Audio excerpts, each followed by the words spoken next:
What's going on? Hey, how's it going? Buddy. Going great, man. Look at you and your bald head. Yeah, well, the buzz. I mean, yeah, Here we go. Good to see you, figure. man. Oh, yeah, How you are got you? yeah, doing well, doing well. Figure I'm doing a little work here. I use Zoom all the time. You send me the link. Figure let's see if it works on my work laptop. Nice. There you go. Dude, Which it does.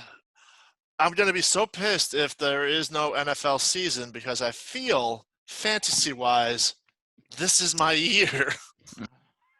I mean, one of these years is bound to be your year. I don't know, like, man. I've Well, I've done the George Costanza.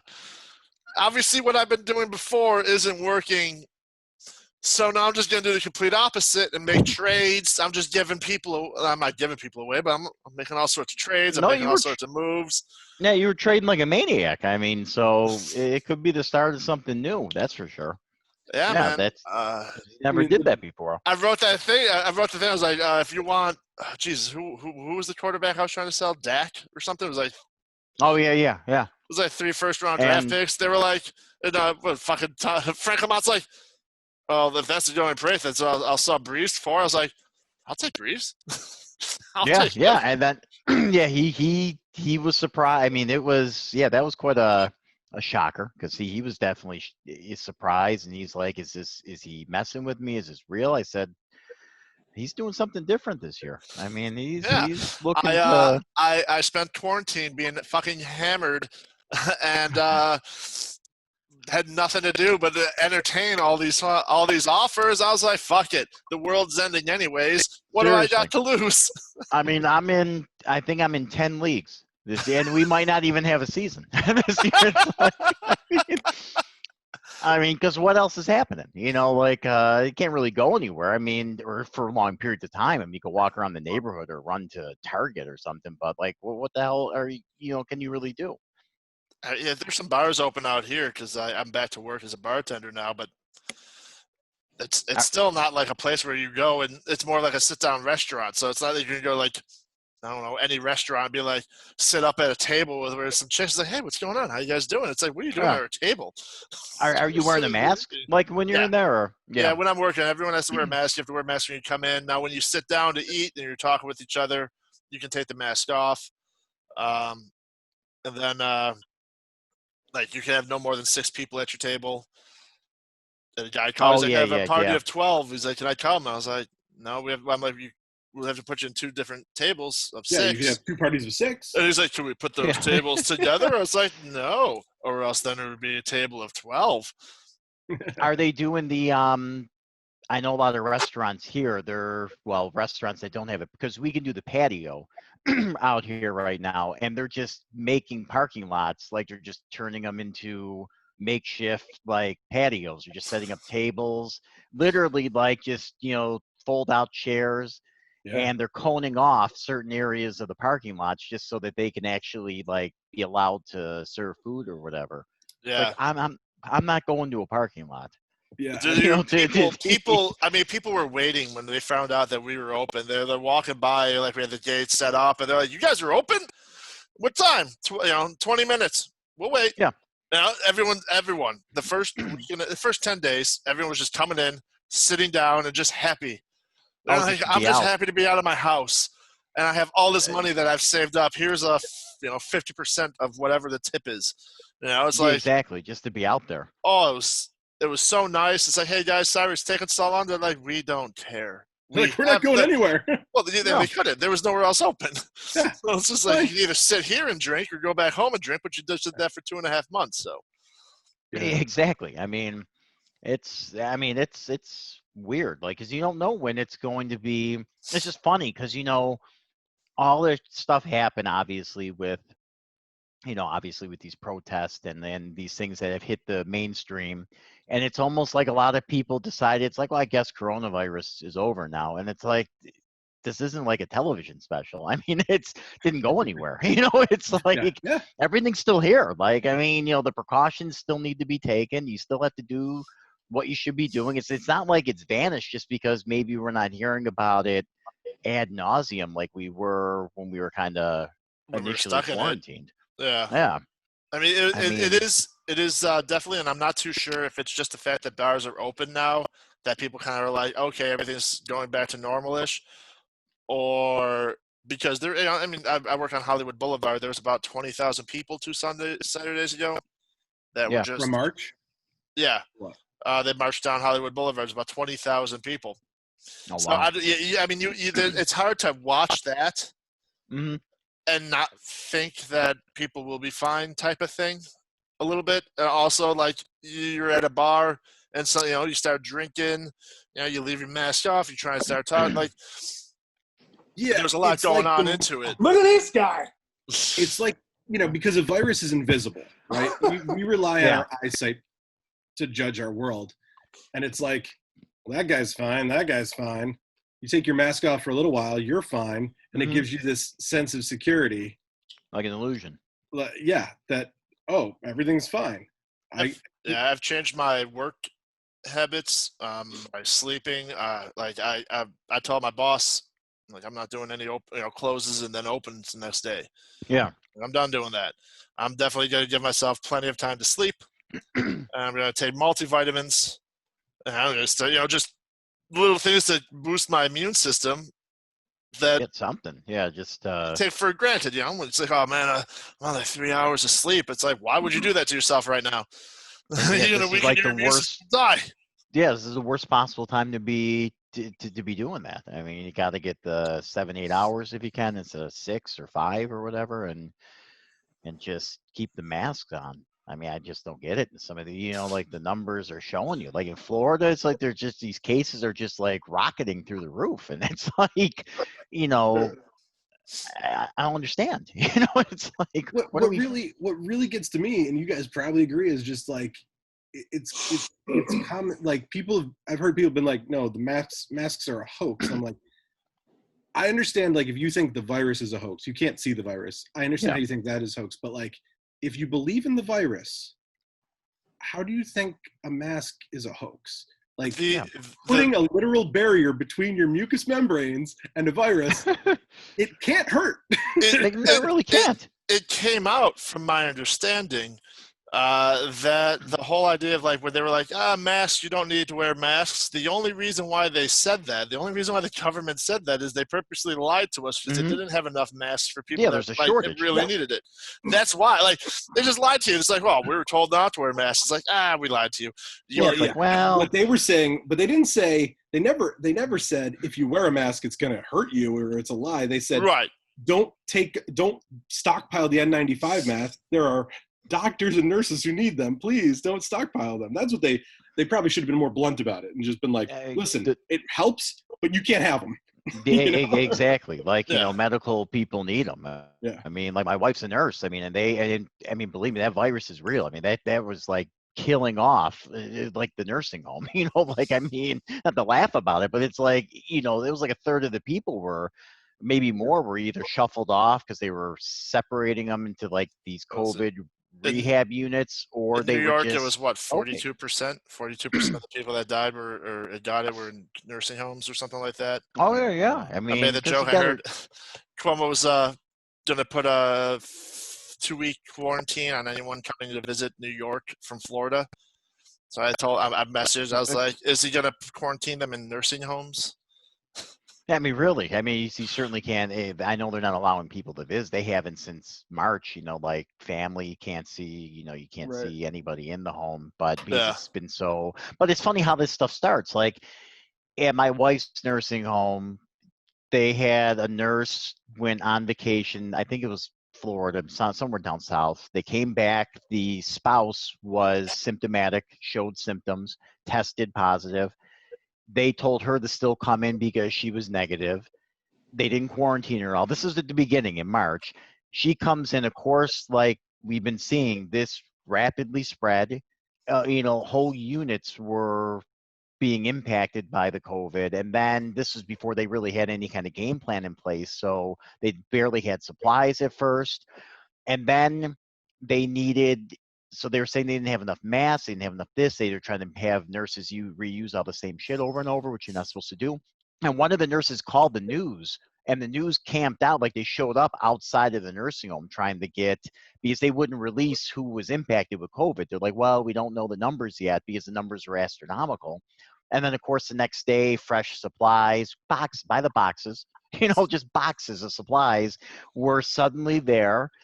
And it's just funny. It's like, well, you had them. It's not like they went out of their way and bought them on the black market or something. They had these supplies. It's like, it's just the greed in a lot of these nursing homes because they're a for-profit business. Like a lot of people think it's like a hospital or whatever, but these are privately owned and managed, and it's like a McGuire Group nursing home. They own a bunch of them, and they're looking at the bottom line and trying to stretch every last dollar or whatever. And it was pretty wild how when you could have just said maybe, and now they're doing, of course, the quarantine. They're testing the nurses now since Como passed, that last month or whatever, where you got to get tested. I think she gets tested twice a week or I'm gonna whatever. step away because I think there's like something going on. Like there's like a march or something Protest? outside my window or something. But keep going. Sorry to interrupt you, Jeff. Yeah. No. So I mean, it's just nuts how that how that stuff's working out there. I was about to say, I thought Nick was in a museum for a moment there. Marcus isn't even on the planet. We got two almost 40-year-old people fucking around with green screens and not using them. Like, I was thinking about this watching one of our podcasts because Chaz had one going on and Nick did, and it's like none of them were an actual green screen, so they fade in and out with like the colors of whatever's going on behind them, and it really looks like something my dad would do. It's like, hey, would you look at this? Look at this new thing. Hey, where am I? Now, are you allowed to green screen? Like, you can custom your screens, right? Or do they just give you like presets? Like, No, Nick's got the mine's museum custom. or... Mine's from a museum I worked on when I worked on Mysteries of the Museum, as a museum in Georgia. Oh, nice. Yeah. I know, because some people use them in our work Zoom meetings, which are just, I mean, that's high comedy, having to implement this with like 150 to 100 people. And you got people that looks like they're inside Osama bin Laden's, bunker or whatever like that. Or like That's a probably light just bulb. really their house. Yeah, that's just dangling. It's not even like it's just dangling like they're being held prisoner somewhere. And Just a bulb swinging.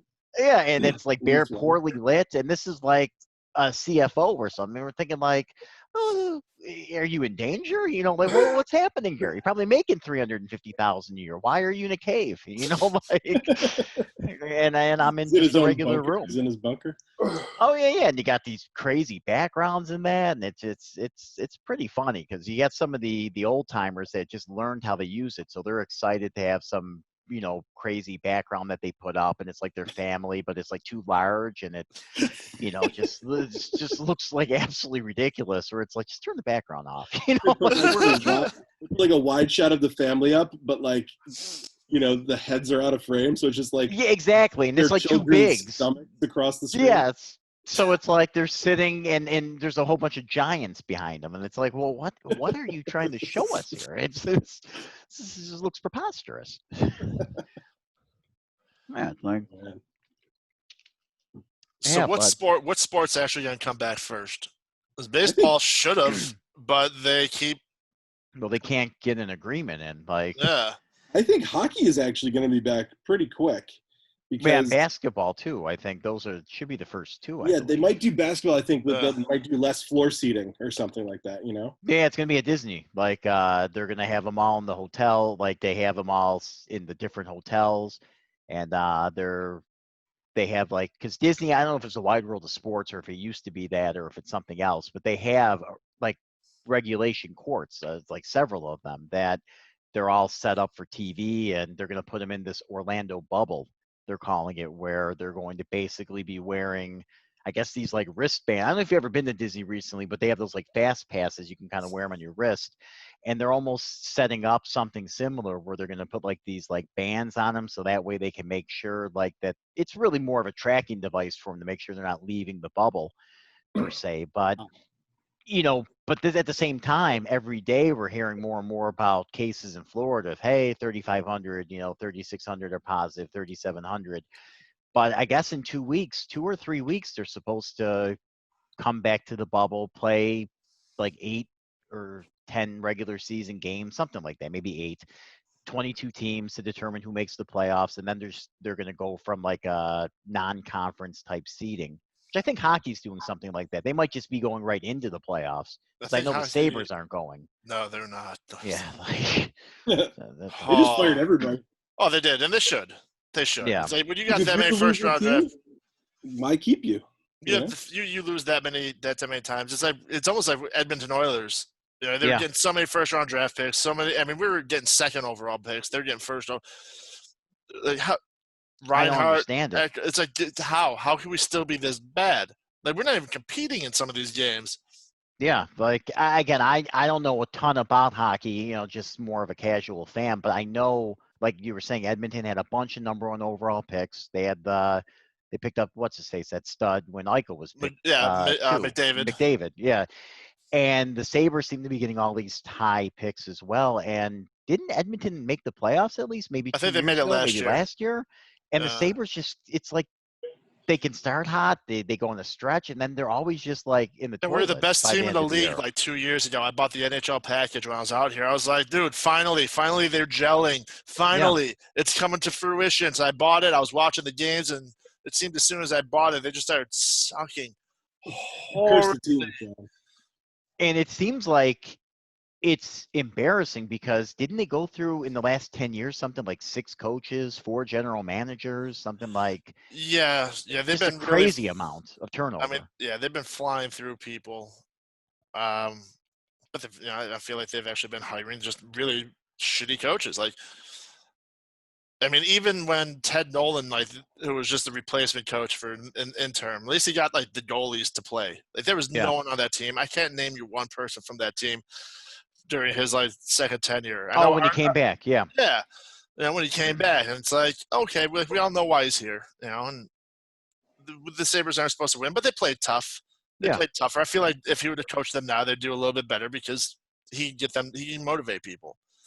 How long was he there the second time around? Was it 2 years? Maybe a year and a half. Something like that? Maybe it was just one. I just looked it up here. It's 2 seasons. But I think it was under. I think maybe it was under 2 seasons. Because they fired that one guy, right? Like partial. Like midway through. So less than 2 seasons. Okay, and then he.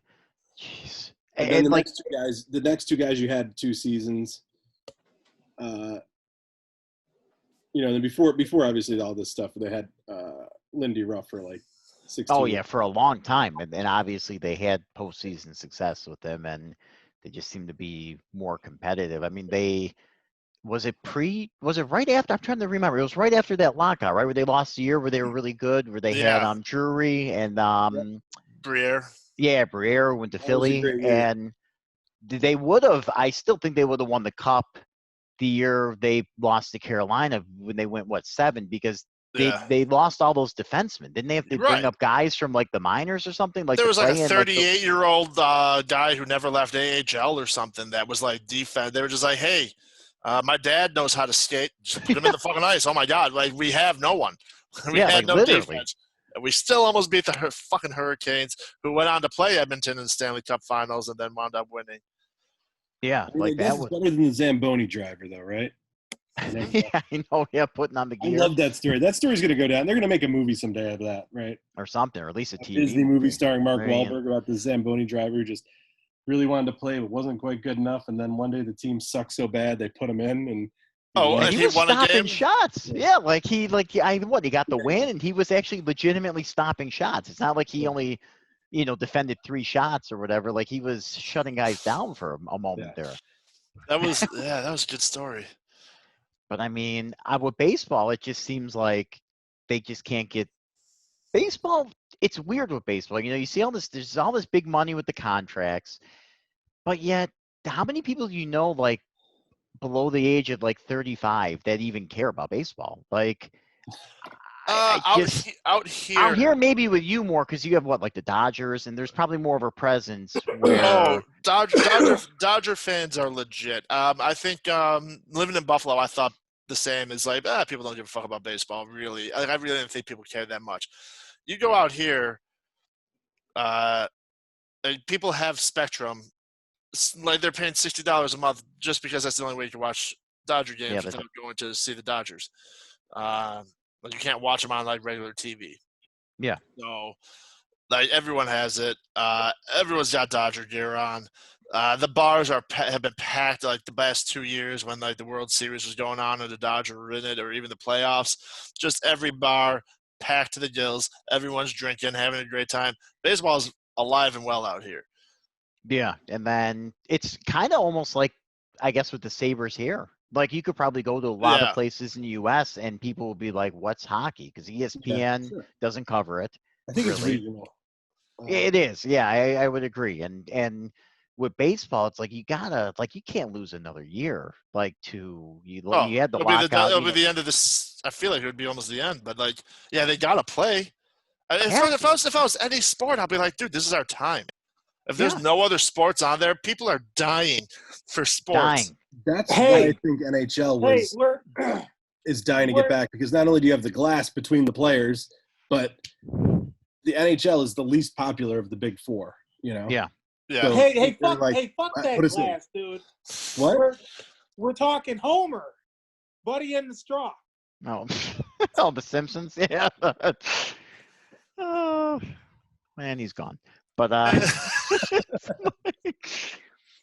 but no, I agree. Like, I mean, if you could get hockey on TV before any of these other sports, or even if it's just with basketball or whatever, or one other sport, that would definitely help them, because people are going to watch it. Like people are going to watch anything. The NFL draft had record-breaking numbers, and that was that remote draft, which was filled with depression and misery. It was like for every happy news story about, oh, this guy got drafted, there were stories of like his uncle got, run over by a garbage truck when he was 8 years old. And you're sitting here like, what? And then they cut away from it. They're talking about COVID. They're trying to give you some uplifting speech. And then back to another kid that got picked, but his uncle got, killed in some horrendous like dishwasher mishap. And it's like, what are these stories? What was all this misery? Like it sucks. It might be the detriment or the end of most sporting events if they keep putting politics into them.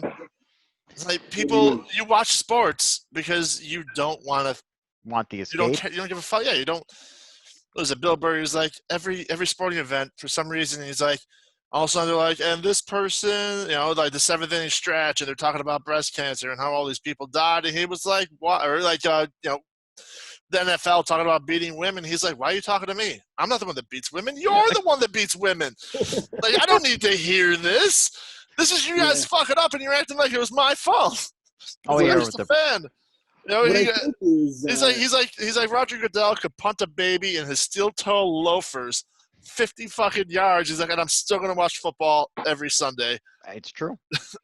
Yeah, I think what happens in sports is people try to make accessible stories so they like, I don't know, they try to loop in people who don't actually care about sports. They're like, well, that's a good story, and pay attention. Yeah, the relatable. I can relate to this player. Until they suck, and you're like, I can't relate to this anymore. Think about the Olympics, right? Every year there's the Olympics, and there's so many sports and so many people competing that no matter how many channels they put it on, they can't air it all. But they're always cutting to, and when he was a little boy, he was hit by a car. Like they always cut to this. Oh yeah. The inspiring story, and it's like, yeah, but can I watch the game? Because I know there's 10 sports playing right now, but yep. You know how hard it is to find water polo?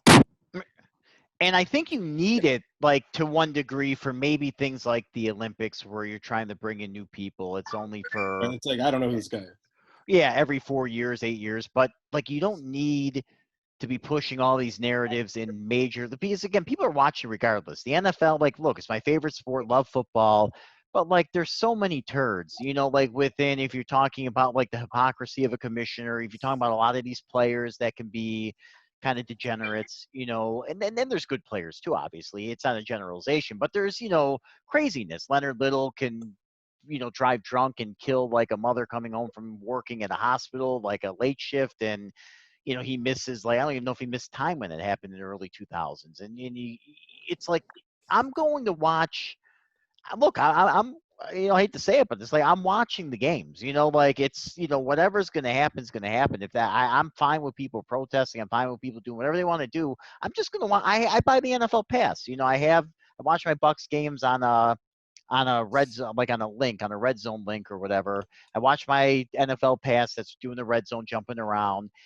Whatever they're going to want to talk about, most of the time it's going to skip anyways because they just keep you right within the action regardless. So I'm missing all the commercials, all the pomp and circumstance, all the nonsense that they do, all the pregame, halftime garbage. So I I don't get, really know yeah, how bad it's been now. I get the pregame of, hey, we're gonna, this player and this and that. But The like once the game displays, starts, it's like it's like no one gives a fuck. No one No, cares. It's like we just no. want to watch it. We want to zone out, People forget are about our troubles, watching. forget about everything. It'd be like watching a movie, and in the middle of a movie, they stop it, and like someone's like, "Hey, by the way, Breast cancer. yeah, It's like, that we all know someone that this." It's like, why? Why is this happening?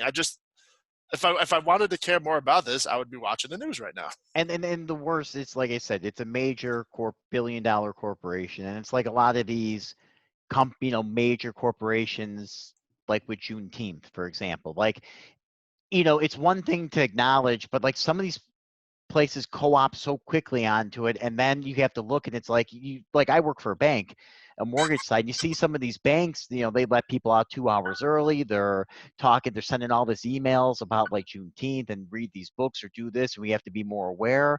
But at the same time, it's like, where did like predatory lending and like all of these things that we're taking training courses on because they had a history of kind of doing this in the past. Like, where did this stuff start from? Like, don't suddenly get up on a high horse and start lecturing at like people like us, where it's like we're just trying to exist. We're just working. It's like, well, don't we had a Zoom meeting on it where they talked about like our company's current plans, and then the second half was like social issues. I mean, it was rough. I mean, I get where the heart is. I mean, they meant well with it, but I mean, it was rough. I mean, like hearing people fumbling through the words and trying to talk about a subject they probably learned about 48 hours ago.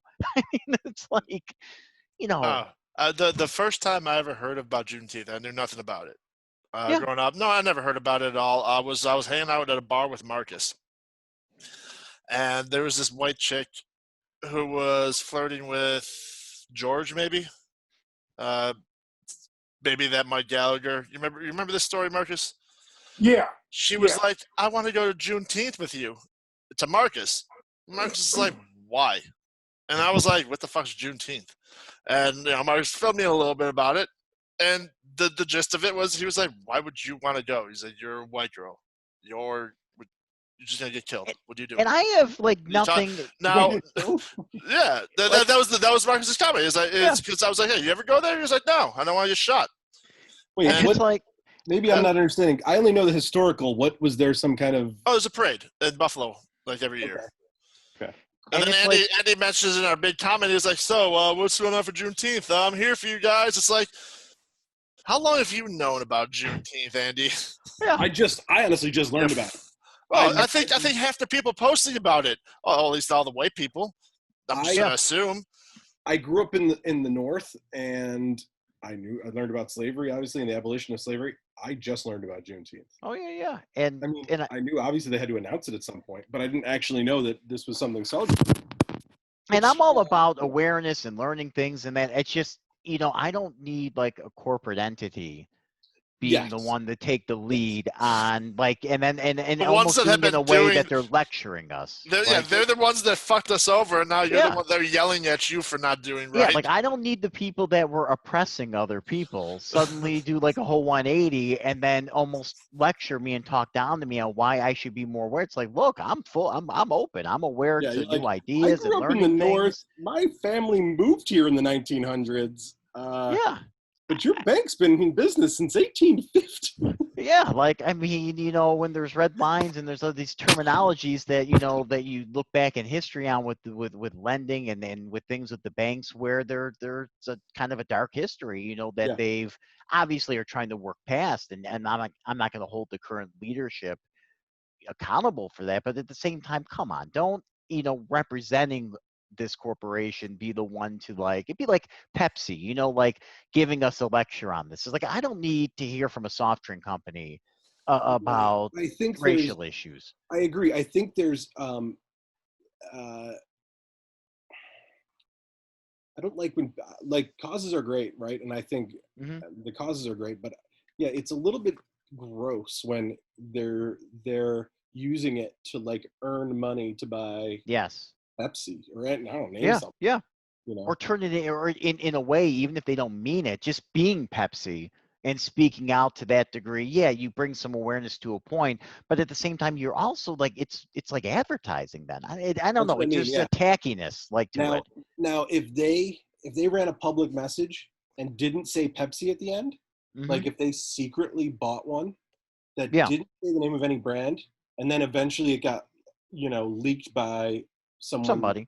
later. I By don't know. Pepsi, then Yeah. Pepsi leaks that they did Yeah, this then Pepsi leaks goodwill it. thing. Yeah, Yeah, no, but if it ever like came out, like if I ever heard it, like Pepsi does it and then doesn't advertise about it, that's fine. They're just Yeah. trying to be good. But Bringing that up, it's actually the interesting you logo, say yeah. that because you know what a company could do? They could do the same thing like a car commercial does, where there's all that fine print that you have to pause the TV to read if you even wanted to. Yeah, You could do a commercial bringing awareness to it. It could just be something where it's in writing, that's black screen, white font, boom, here's your message. The very bottom is in that super fine print that a lot of places throw in. You could slip it in there, Pepsi Cola Company or whatever, and don't even say a word about it. And then people would look at it and they would find it out on their own. I think that'd be a lot more organic than just saying, here's the blue Pepsi, the blue and red or whatever the Pepsi logo is. Here's a or can of soda. it's you it's know, yeah. Come on. basically it's We'll basically was it Kylie yeah. Jenner Yeah, exactly. That handing commercial a that, Pepsi to the cow? Yeah, she's just talking about racial issues while casually drinking Pepsi because that and, and, happens. and they make it seem not only just talking about it, they made it seem like in that horrible commercial, which I think aired once before it was yanked, it made it seem like she healed the divide with the Pepsi. Yeah, Like, that was the like whole it thing. ended racism. That's why like some of these like riots, that whole meme of like, this is, we need her more now than ever. It's just like Yeah, handing the cat, like, this is you fucking idiots. yeah. The hand of soft drink. I mean, it's like really like it's just so tasteless. I mean, where it's like, what are you thinking with some of these?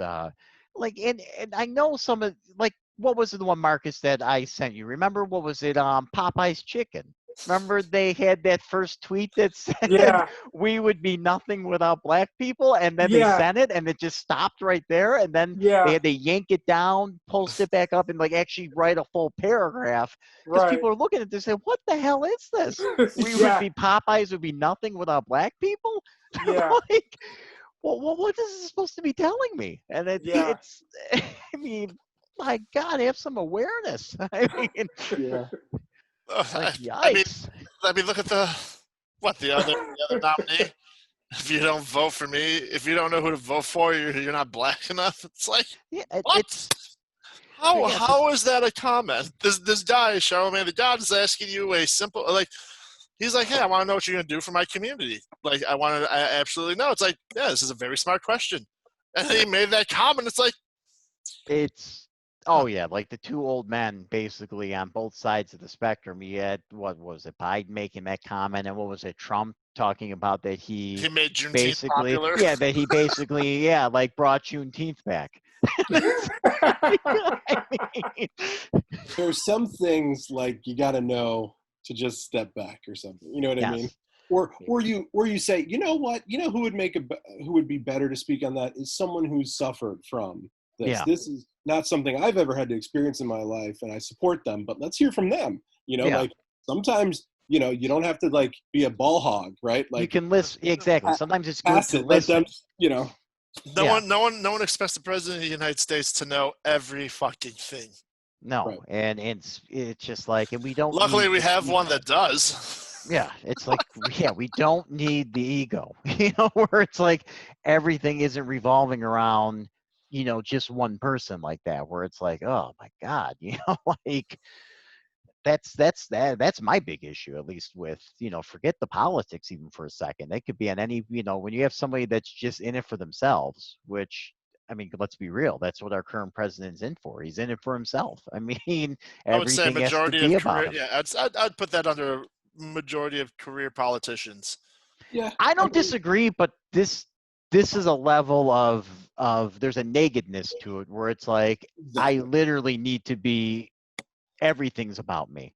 Like Yeah. everything. Like what leader is actually responding almost to people like He's laughing at a meme, like when he couldn't lift the water and was, waddling down the ramp where he's right on. Could you imagine being the leader of the free world, so to speak, and feel the need to actually dignify, like to comment on that while I was actually running down the ramp? It was slippery. Like, this is craziness. It wasn't raining. It wasn't slippery. You waddled down the ramp. I mean, like, big, it's not the end of the world, but so why no, are you're you even bringing 76 years attention to old. this? You're walking Yeah. like a 76-year-old. You Yeah, should like even, why?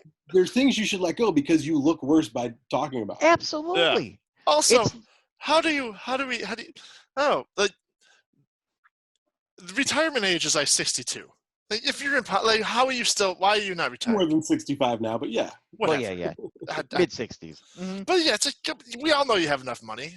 Your health insurance is paid for the rest of your life, so it's not like that's a cost you have to worry about. Like what Oh yeah, like yeah. if you're gonna go, I'm term limits are fine, but like at least like cut off the age. Like your retirement age. Granted, Really. you know, Because when you don't even understand the Streisand effect, like the famous, like when Barbara Streisand wanted that picture off the internet, brought it up on the internet, and the internet wouldn't make the picture disappear. Now it's, like there's a terminology for that, like the Streisand effect, where it's like something, if you're going to bring attention to it, it's not going to go away. Like he calls attention to the ramp. He's doing so many crazy things on a daily basis. If he would have never spoke up about that, we would have had our laugh on it that evening, and we're on to the next tweet, the next day. But then when you're talking about it and bringing it up, now it's sticking around, and then more people start to look and say, like, "Oh my God, like, is he wearing a diaper? When he's moving down there, is he not? He can't lift the water. Is he even in control of his own faculties right now? And probably driving him crazy when." Just don't say anything. Okay, like I don't know why you couldn't lift the water. You waddled down the ramp. I mean, yeah, that shit would blow over. yeah, it Things would. tend to blow over real fast these We don't days. have a crazy Especially if attention you don't, span especially if you don't unless pay people want attention you to to forget. it. hmm Unless people want you to forget, unless you're trying to have somebody forget something and say like, "Hey, please don't look at me now," or "Please get rid of that picture. I don't like it." Then no one's ever going to forget about that picture. But if you just roll with the punches, the attention span of our society is so like snap of a finger that it's a funny. I snapped my finger, Marcus disappeared. But I mean, from the We forgot there was a global pandemic that is like, killing hundreds of thousands of people. So yeah, yeah, we'll forget. Why did he yeah, leave? yeah. He Like he showed up. We He offended him. showed up an hour and a half late to the podcast. So Chance was like, "I gotta get going, but I'm gonna tell this story." And as soon as he started telling that, Marcus joined in.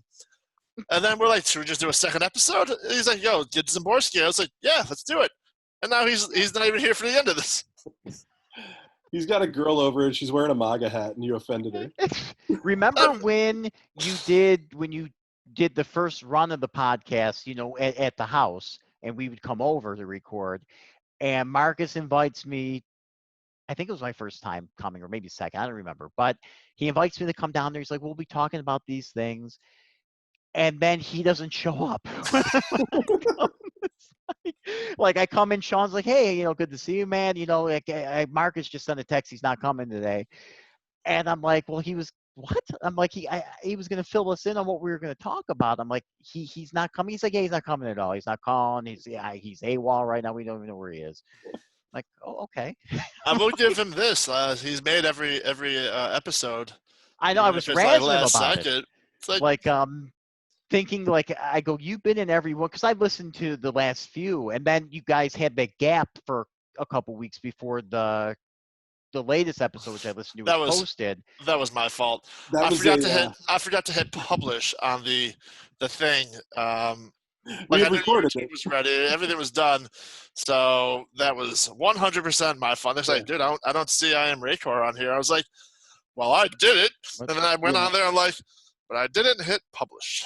Sorry, I've been watching on YouTube, so I didn't even notice that it didn't go up for 2 weeks because they were still going up on YouTube. Oh, But I not forget on, that. Yeah, I'm gonna have to. I forget that it's on YouTube as well. So I'm gonna have to check it out on there to watch the video. But I was joking with Marcus because originally when everything started happening, and like basically the Black Lives Matter protests, whatever, all the kind of the shit hit the fan in a way. as obviously evidenced by your episode, and I know you guys were going on for a few hours, you kind of had to edit it down. Yes. Marcus and Chaz, kind of were on two kind of separate sides of the coin, so to speak. And from talking to Marcus, like he definitely had, I mean, him and I were probably on the on a separate side of some of these issues here. And I was joking with Marcus. I'm like, did you just end the podcast like with everything going on? Like, is this just over? I said, because I know you were talking some pretty radical stuff in our group chat, a while back. I said, was this something where like maybe Nick or Shawn's like, look, maybe like Marcus, like maybe we just gotta like let this blow over for a little bit. Wait. He was so fucking quiet. Like, Chaz in the years like me and Marcus, we didn't see eye to eye on a lot of the issues. It's like awesome. This is what I think people want to know. Like, they don't want to hear from me and Nick. They want to hear from Chaz and Marcus and like I agree. give us your perspectives. What's going on? Marcus is like, I think the media kind of plays into it and really pushes people. And that was about all he fucking said. I know. I heard the episode. I was waiting because I told him, I said, man, I said, you and Chaz, because I go, I'm really, because Chaz very active on social media. He's been posting a lot of great stuff, links, and you've been on there, and Nick obviously as well. And you guys have been all very active with it. I've been reading stuff and what have you. And I'm like, seeing what Chaz had been posting and then talking to Marcus directly, like in our group chats, I'm like, there's, definitely some differences that they have, some different viewpoints. And I go, I can't wait to hear them kind of talk about it, to see like, and then they did a little, like you were saying, they opened a little with it. And then Marcus kind of faded out completely. And then you guys were brought in because you kind of had to keep it going, because it's not like you're just going to sit there and just stare. Right. And then he came back in a little towards the end, and then, Chaz kind of picked up where he had to. But I was like, what happened? I said, like, we got rocking and rolling. And then Marcus, it's almost like right now, I thought maybe he dipped out for like 40 minutes or something. We cut down the podcast, but at one point he did dip out, and I was just like, you guys. Yeah. I mean, at one point there's probably at least a good 30 minutes of me and Nick talking back and forth. The whole time I'm like, I gotta get rid of this. It's like no one wants to listen to Black Lives Matter with me and Nick talking, and we weren't even talking Black Lives Matter. We were just talking because we would go off on a tangent. We weren't trying to monopolize. It was exactly. It was so easy to get into a political talking points. Because they kind of it's very political. It's very politicized. Absolutely. I mean, they go. But can you shine some light into some of Marcus's radical where he's coming from? Because I would love to hear. Well, he essentially was when things were first happening was like before he kind of clarified, at least on the podcast with the media, he was almost just like, this Black Lives Matter thing's a joke. He goes, this isn't real. This is an inside. I feel like this is ridiculous, and we've always teased him about like, just from, guys knowing him or something, where he's just like, I'm not going to go to, he's like, let's not go here. There's too many black people. And sometimes like, what? Like, what? I mean, and, it's just the classic Marcus thing. And you don't know sometimes when he's joking or not, because, sometimes you can't tell, like, when he's, if he's pulling your leg or if he's like how about something. He just fucking leaves the podcast. Yes, and he does this with a lot of stuff. When we're playing a game online, sometimes he'll just vanish, and I mean that's kind of his way. And I know with a lot of things, he's not either the most comfortable or just doesn't like to venture into like those kind of topics. And that's fine. I'm not gonna disrespect that. It's not for everybody. Like his MO is definitely like, if he doesn't know something and he knows that he doesn't really know something, but even if if he sees something, he's not going to tell people exactly how he feels, because he's not as educated on the subject, because he didn't do enough homework. Exactly. Where being uneducated on subjects, have no problem acting like I know what I'm talking about. Speaking your mind. Exactly. So, with Marcus, I get that with some of the stuff he wasn't comfortable with, because look, he's allegedly, we tease him about being a big fan of the Mets, the New York Mets. But the funny thing is that I don't know if he really watches baseball. So we were at a movie theater once, and going to, I think it was I think we were seeing Deadpool 2. Like there was a few of us that were going to see it, like 4 of us.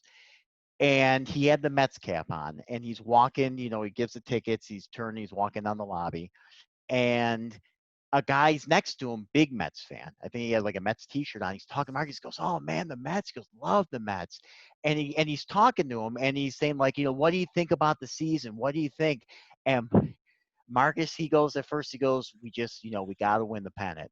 And the guy's like, "Good start, whatever." And the guy wants clarification on this. He goes, "Yeah." He goes, "Where do you think?" He goes, "What do you think about our pitching?" He goes, "I really think like we're top heavy. We're strong with our first two aces, but." And Marcus now again, he goes, "We got to win the pennant." The guy's still like, "Yeah." He goes, "And they're hitting. You got or we got Alonso there. I forget his first name."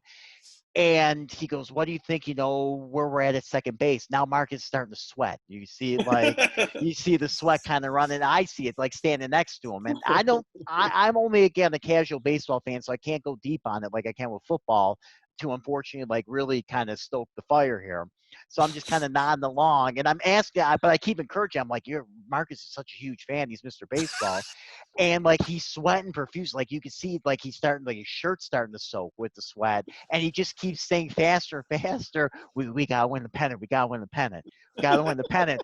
To where almost the guy thought like maybe he had a Tourette's or something, where you could tell the guy wanted to almost like, "All right, you enjoy the movie," because all this man was saying is, "We gotta win the pennant." And after he left, then I'm telling him, I said, "Do you know anything about baseball?" I said, I said, "Even I know like two players on the Mets." I said, "You just kept saying we got to win the pennant." And he's like, "Well, and he was laughing it off like he did there, but it's funny, with that, like Yeah. when there's issues he doesn't want to talk about or has no knowledge on, you're going to get a phrase out of him, and he might repeat that phrase ad nauseum until you're going to move on to something else. But damn it if he doesn't get off of that phrase, as I've seen in that movie theater. The best part And then, about your statement of his Mets hat is he looked at Nick. He goes, "I want your Mets hat." He's like, "I'm a huge fan," and he started. Nick goes, "Oh, I didn't know you were a fan. When were you a fan? We've known each other since we were like 15 years old." Like yeah, he's like, Nick's like, "I've always been a Mets fan," blah blah blah. And I'm like, Marcus has been a Mets fan for like 10 minutes. It's really a passive fan. I mean, the Orlando mhm, Magic, a basketball, like Marcus is more of a basketball person. We had the shorts. His yeah, I favorite remember. team is the Orlando Magic. He yes. was a You like debt collector at some point, was on the phone with a guy who played for the Mets or That's the right. He told Magic. me the Magic. Yes, He's like, yeah. "Dude, huge fan, dude. I love the Magic. I'm their number one fan, huge biggest fan, blah, blah, blah, blah, blah, blah, blah." Guy goes, "Yeah, man, I got that traded to Portland months Yes, ago." yes, yes, yes. This was when he was at HSBC, I believe, when he was working customer service. He was taking a payment for that guy's mortgage or whatever. And yeah, I used to remember the player too, but he was traded to the Trailblazers like 3 months ago or 3 months prior. Yeah. And Marcus rolled with it. He's like, did his usual laugh or whatever, and he kept it moving. Getting back though, real quick to that theater story, I found it funny. This is unrelated to the Mets, but to kind of put a cherry on top of the story, he finishes, he's soaked in sweat or whatever, so he's drying off. He has his Oreo churros that he got a couple boxes of, and he eats quick. Those are So good, by the way. That I was the never had them, but they look churro good. last year. I bought them on clearance for $1. They were delicious. Yeah, and he annihilated. He eats quick. So I mean, this guy, he just decimated him. Before the previews even really got going. So we're sitting there, Deadpool 2. The preview starts. It was some horrible movie about like a giant shark or something. I think Jason Statham was in it. Was The a Meg. trailer. Yeah. Actually, That's yes. a megalodon. Yeah. So there's a trailer for that. There's some like animated, maybe it was a Trolls movie trailer, but the trailers weren't anything inspiring. There was maybe one interesting trailer. The rest were kind of crappy. He finishes his churros probably by the end of the first trailer. He sits and watches the other trailers. They're showing you like 6 trailers because Deadpool's only really like a hour and 45-minute movie, so it's not overly long, and they're pumping out a good 20 minutes worth of trailers. He's done with the churros, maybe good 10 minutes more of trailers. The movie finally starts, and I think you guys both seen Deadpool 2. There's that action sequence that's the first 10 minutes of the movie. He gets up right when the movie opens, and he goes, "I gotta go get some more food," and he leaves for 15 minutes. misses the entire action sequence. You know, the whole opening. You know, where he's Deadpool's killing people all around the world. All this craziness is happening. Comes back 15 minutes later with some more churros, and then sits back down. And we turn to him. It's like you just missed like an awesome opening sequence. Like you couldn't have done this during the Jason Statham trailer. He goes, well, no, I wanted to see what other movies are coming. I said, like, I don't get it. Why? You just walked out right at the opening. He's like, that's the, and, you know, he just rolls with it. He's like, it's fine. And then, you know, crushed his churros. But I think it's more like, because in our chat sometimes, you know, getting back to kind of him and the issues, like we'll bring up certain things. For me personally, I more like to talk about things with friends in a chat, like a group chat, or even doing something like this where I'm talking to a couple of you guys here, as opposed to going publicly on Facebook. Like I'm on Twitter, I'll retweet things that capture my interest or that I agree with. Sometimes I'll directly tweet to somebody in a conversational way, but a lot of it I tie to sports or hobbies or music or things I like. I try not to really go fully political on Facebook, primarily because I'm not on Facebook a whole lot. You know, I got the league page on there for fantasy football, and it's quiet right now because we had to do all this stuff with COVID. You know, there's nothing more to do right now, so it's kind of quiet with that. So I like to read, and like I'll hit likes, or I'll like to see what you guys are saying and whatnot. And you know, I think with Marcus, it's similar. Like in our group chats, like there's certain topics I don't even want to say that it's a comfort level, or even like a knowledge level. I just don't think he just wants to kind of speak on those issues. And eventually, what got him rolling, and I don't blame him, because I mean it was worthy enough to get him rolling, is when he really started going off on like the Black Lives Matter and started linking videos to those two twin brothers that kind of post their, like, the conservative guys. Yeah, I forget the name of them, but you know who they are. Hodge They're like the twins. muscular. Yeah, exactly. So they and that's what got Marcus posted links to us, and he really started rolling. Was when they had, and it's cringeworthy, but you know, they had that blackout like on social media, where, like, again, going back to like corporations turning their logo black, Yeah. and like the meme being like a bunch of like white girls, you know, like on Instagram, like turning their Instagram Black, whatever yeah. profile picture black. And he won somebody, I think another friend of ours posted Rachel Brown posting her black screen, and that just opened the floodgates, which we had to let, like, he's like, I've had enough. He's like, yeah, finally, because, you know, obviously, you know, there's the history there between the two, but it's just, he's had enough, and he just went on like a mini tirade for as much of a tirade as Marcus could, you know, could do, and was just kind of like, you know, was speaking what he was speaking to. But it was interesting. The one thing that I messaged him about when I listened to your episode, the Black Lives Matter one, and I'm glad Marcus brought it up, because I've been hammering the point home in our chat before, and he really didn't say much about it with Trump. And it's like, look, I get wanting to avoid Trump in terms of having conversations, because he's everywhere. You know, you can't escape him. But we were talking about him in a group chat, and I said, you know, do you have any like thoughts on him, Marcus? I said, like, he was doing I forgot what the hell it was. It was some cringeworthy or just embarrassing moment of many. And I said, he's installed like a puppet in the post office. I said, he is trying to destroy the post office. I said, you work at the post office. Yeah. I said, you know, the way they set up the post office, where it's like the only entity where that has to basically backload like their pensions, where they have to pay something like 25 years worth of their pensions ahead of time, which is the only like group that has to do that within the United States. He's doing this, we know, because of Jeff Bezos, because Jeff Bezos, with owning the Washington Post, which is critical of him, also owns Amazon. Amazon has a sweetheart deal with the post office, which is ridiculous, where they pay the same flat shipping rate that it would take to send a refrigerator that it would for me to send uh, uh, a stamp, you know, like to send a little book or something. They're paying a flat shipping rate. It's, you know, they have the post office almost by the balls in that regard. And he's been like going ham on like wanting to almost like defund the post office, and just like he wants them to raise the rates, and he wants them to do a lot of different things that I don't entirely agree with, but that could impact, like, that's Marcus's career job. He wants to be That's his there career. till he retires. And who wouldn't want to be? Like if you're in the post office, it's great benefits. When Right. you retire there, it's health He insurance likes and the what job have too. you. He I mean, does, and I almost think every it's job Marcus ever had, he didn't like. true. And I think it's done him a world of good, because not only is he getting good pay, he's getting to work overtime, and more importantly, at least in my opinion, he's getting out there and getting exercise. Like, the guy's lost a ton of weight. Yeah. And I told him, I said, man, you're looking great. I said, you're out there, he's walking with like 15 miles a day. I mean, he's probably getting more exercise than anybody, like when you think Yeah. about it. Yeah, he's Like- got a lot going on. And that was I was actually happy he made that comment, because he's like, I don't really, and I think that's because I feel like most elections is really comes down to a few core how issues. is it going to affect you personally. Yes. Right. Yes. Like, oh, well, this is going to, it's like, how does it affect you personally?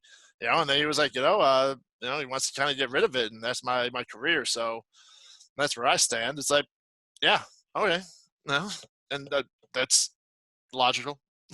It is. And because at the end of the day, I think when you explore that, and you kind of brought it up when you guys were talking in the episode when kind of Marcus went a little quiet, is you're obviously going to focus in on a few core issues to say, like, well, who I believe in. And I think a lot of times this has more of an impact locally. Unfortunately, with the way the electoral college or whatnot is set up, we're in New York, you're in California. I mean, it's blue, and I'm fine with that personally, with based on, who's in there right now, but it's like, it's been blue, and it's going to stay blue. You're in certain states, like, if you're going areas in the South or whatever, they're going to be red, they're going to stay red. So it comes down to a lot of these swing states. Suddenly Ohio, is suddenly like playing such a pivotal role in deciding who's president, or Florida, for example. But locally, because some people say, like, oh, I don't vote. I don't know if Marcus said he only voted once, when Obama was running the first time. And it's like, whatever, I feel like you should, just to exercise your right to do it. And I feel if you're going to be critical about it, at least put the vote in, regardless of where you stand. But you should definitely be doing it locally, because, like, you can actually have a say. Like, there's elections that are decided by 3 votes or 5 votes or 8 votes. Or sometimes you start to look at the elections, there's just people that run unopposed, judges and things like that. You're like, wait a minute. They're like, you only have one option. Yeah, that always threw me for a loop. It's like, I always wanted to be like, how do I, like, I always wanted to find a place or live in a place that there's only one option, and just run the opposite, just to see how many votes. I know. I've always thought about that. Like, how would Like, that work? how do I get that? Like, just put my name on the ballot, like, whatever that costs. Like, I'm sure I'll get at least like 40% of the votes. Or something, because there's some You people get that aren't. at least some votes. Yeah, who knows? Something. I mean, yeah, and that's because some of these people that somebody's run unopposed aren't always even the most popular. It's not like it's by overwhelming demand. Judge Jones is running for the 4th time uncontested. Sometimes it's just like there's just no one to contest. And again, I don't know the full background on what you would need in order to contest. Because I'm sure there's a process, or else, like what Shawn's saying, it would have been done. Like, somebody would have said, hey, I'm going to throw my hat in the ring here, but maybe it involves money or signatures or whatever in order to be able to drum up the You need interest. a certain amount of signatures. You need A political small party amount to of back money. you. A small amount of money. To win, you might need more money, but to run, it only takes not very much. Yeah. And especially locally, there's a million different parties. It's not always like Democratic, Republican. Like, there's the working class party or the working families party. And there's, if you really look at the local ballots, there are a lot of different parties per se that could support you. And a lot of them end up supporting, like, you might have 3 of these sub parties or smaller parties that are all like backing one particular person, even if they're running against somebody else. Like, 5 of these parties might be for this guy and 3 might be for this guy, and then there might be this independent, or it's like some third name that you're like, who's this? And Yeah, that always threw me for a loop. I'm like, so all these, like, you're part of all these parties?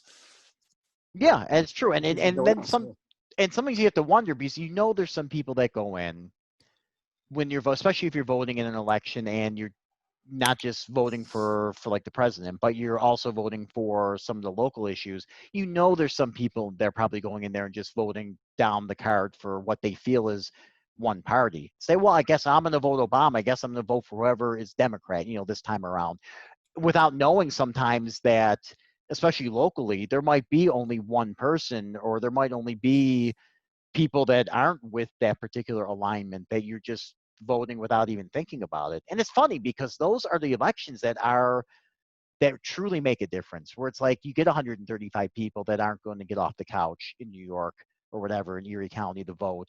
And that could swing an election. And sometimes you have to wonder, if you get those 135 people in there, are they even really paying much attention? Or are they just like, oh, just this guy's name sounds cool, or he's standing outside the voting place because and he said hi. You accidentally brought up Kiko Alonso. I remember the 1 year, like, people kept writing him in. In Buffalo, Western New York, Kiko Alonso. He was like a write-in for everything, and people like, just stop doing it. It's like, give us someone worth. Yeah, because and a linebacker at the time for the Bills. And I mean, he's with the Saints now, but and a lot of those people probably because his name's Kiko, and at the time he was coming off that big rookie year. So it's like, suddenly he's getting a write-in for an elected, as an official. It's like how do you, like, no one takes elections that seriously now. I mean, because certain like, age how could you take groups, this? I think. Yeah. Like, how could you take this? Like, how could you take some of these elections seriously? It's like, we literally have probably two of the worst candidates ever running for president. Like, the one guy is locked in his basement. I saw a meme where he was like sticking his head out. He's like, "Did I win yet?" Oh. It's like, we don't see him. The other one can't shut the fuck up about anything ever. Anything. It's the person I want to run, Jesse Ventura, is not even running yet. Probably won't, which really pisses me off because he's a name. Like, if you're going to have a third-party person, you got to have a name recognition. Yeah. So right now, I think Joe That comes down to Jorgensen. most politics, I think. Third party, definitely. Like, you go Democrat, Republican, your name's gonna be out there. Like, no one knew who Barack Obama was before he ran for president. No. But what I'm saying is, on smaller offices, I think, John, you were onto something. There's like, that name sounds good. Mm-hmm. And that I always bring it back to when I saw The Distinguished Gentleman as a kid. Eddie Murphy's a con man. He's just like, this guy died. That's my name. I'm going to run for this office. And people, they showed all these old people going into the polls. And I remember specifically, I think they leaned this way on purpose. They were old white people going into the polls. Like, who do we vote for, dear? Mm-hmm. We always vote for Jefferson, and they go in, they vote for the guy. And, unbeknownst to them, he's completely unknown, no experience. And he's suddenly in there. I mean, I think when George W. Bush ran for president, the majority of the people thought he was his father. Some people might. I know, I did. Like, when he came, I was like, oh, he's running again? Oh, that's interesting. And then it's like, no, it's his kid. I was like, oh. It's like, isn't this kid doing something with the Rangers, the baseball team? You're like, I wasn't even that with the name, it's funny because that you mentioned, like, Obama, like, there were three things, but I forget the third thing off the top of my head. But I know there's two things I always joke about, like with my wife or with friends or that. Two, like, big, not even predictions, but two things I nailed way ahead of time. Not that I was even predicting them, things I would say and that I would be firm on that suddenly came true. And one of them was Barack Obama becoming president when he became junior senator, because I saw his name in the newspaper and it was Barack Obama. That was the only reason why I said, I remember turning to my wife, I said, this man will be the next president of the United States, because she reminds me about it. I said, I'm telling you, this man's going to be the next. She's like, this is like a new, he's in Chicago. I said, his name is Barack Obama. I said, this man will become our president. That was the first thing. The second thing was Jared from Subway. When he first had his commercials, I said, there's something evil in that man's eyes. He's a monster. And I was adamant about it since like the late 90s, early 2000s. And people will be like, you got to let it go with this guy. It's like, this is some fat guy who lost weight. It's like, why do you keep going? I said, there's something about this man that's evil. And sure enough, pedophile, he's in jail, he's in prison.